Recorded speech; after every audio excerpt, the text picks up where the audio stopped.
বাড়ি কৃষ্ণপুৰেৰ মানুহ হয়, এই ৩ নং ওয়াৰ্ডেৰ মানুহ। হালদিবাড়ি লাচিতগাঁও আমাৰ গাঁও, এই হেৰি হয় পঞ্চায়ত হয়। তাৰপৰা আমি নাগাৰ পৰা মাটি কিনি লৈ আজি ৩০-৪০ বছৰ ধৰি থাকি আছোঁ, খাই আছোঁ, বসবাস কৰি আছোঁ।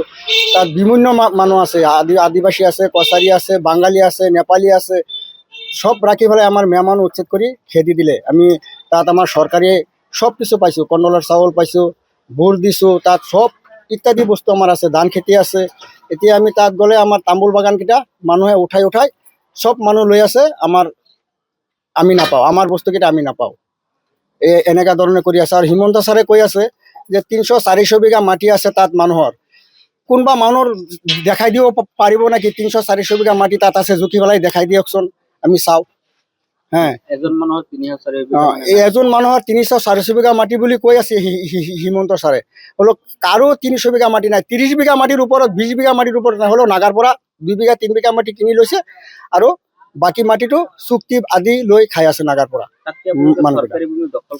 নাই, আমি সব নাগাৰ পৰা কিনি লোৱা আছে, চৰকাৰী মাটি নাইয়ে তাত। আমি সব নাগাৰ পৰা কিনি লোৱা আছে, আমাৰ নাগাৰ ৰেকৰ্ড আছে, কাগজ পাতি সব আছে নাগাৰ তাত। লৈ আমি বহিছোঁ, বহি পেলাই আমি তাতে কণ্ডলৰ চাউলৰ খাই আছোঁ, বুট দি আছোঁ, NRC কৰিছোঁ, যি ইত্যাদি আছে সব চৰকাৰী, সব তাত পাই আছোঁ। তাত আমি 2 লাখ টকা, 1,80,000 টকা এনেকা কৰি কিনিছোঁ, নাগাৰ পৰা কিনিছোঁ। এইটো নাগাই কৈছে তাৰ হয়, এতিয়াও নাগা কৈ আছে তাৰ হয়। দিছপুৰ এৰিয়া নাগাই কৈ আছে আমাৰ মাটি, আমাৰ বাবা লগা মাটি আছে, আমি সিহঁতে বিক্ৰী কৰিছে, কাউন্সিলাৰ কাগজ বনাই দিছে, আমি লৈছোঁ। অসম চৰকাৰে উচ্ছেদ লগাই দিছে, উচ্ছেদ কৰি উঠাই দিছে, আমি আহিছোঁ। এইটো ধান খেতি, তামোল বাগান আছে। এতিয়া ধান খেতিটোতো আমি আনিবই নোৱাৰোঁ, এতিয়া তাত সোমাবলৈ নিদিয়ে।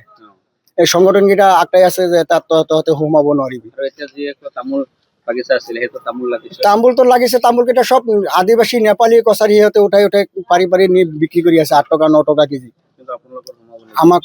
আমাক সোমাবলৈ নিদিয়ে। সব কিনা মাটি, ৰেকৰ্ড আছে আমাৰ লগত কিনা মাটিৰ। এইটো লাগে আমাৰ নাগাৰ পৰা যিকেইটা মাটি কিনো সেইকেইটা আমাৰ লাগে। চৰকাৰে লৈ যাক, এটা আপত্তি নাই আমাৰ।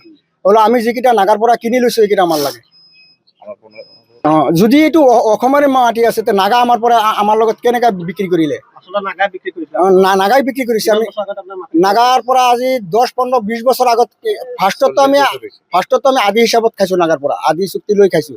খোৱাৰ পিছত তাৰপিছত কি কৰিলে, নাগাকৈ লাহে লাহে মাটি বিক্ৰী কৰি আছে। 2 লাখ টকা 1.5 লাখ টকা বিঘা মাটি। আজি 20-30 বছৰ হৈ গ'ল তাত মাটি কিনি লৈ আজি ইমান দিন ধৰি খাই আছোঁ, বহি আছোঁ, বুট দি আছোঁ, তাত কণ্ডলৰ চাউল পাই আছোঁ, চৰকাৰী ঘৰ পাই আছোঁ, বহুত বিভিন্ন বস্তু চৰকাৰৰ পাই আছোঁ।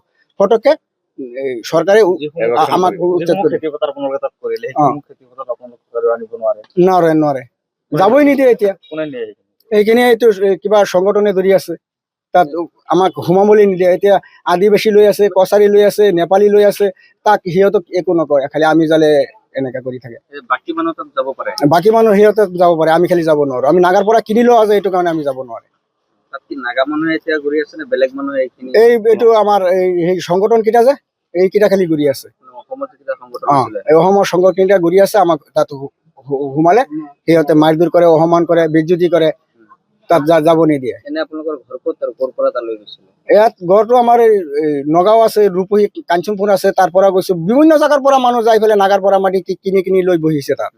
আজি 50-60 বছৰ ধৰি বহি খাই আছে, কৰি আছে। ঠাইখনৰ নামটো বিদ্যাপুৰ আছে, 1 নং খেৰবাৰী, কৃষ্ণপুৰ, মধুপুৰ, দয়ালপুৰ, শান্তিপুৰ। আমাৰ ঠাই জাগাটোৰ নাম খেৰবাৰী, কৃষ্ণপুৰ। 1 নং খেৰবাৰী, কৃষ্ণপুৰ। চৰকাৰক আহ্বান জনাব যে আমাৰ নাগাৰ পৰা মাটিটো লোৱাটো লাগে, আমি তাত বহি খাব লাগে, আমাৰ খেতি আছে।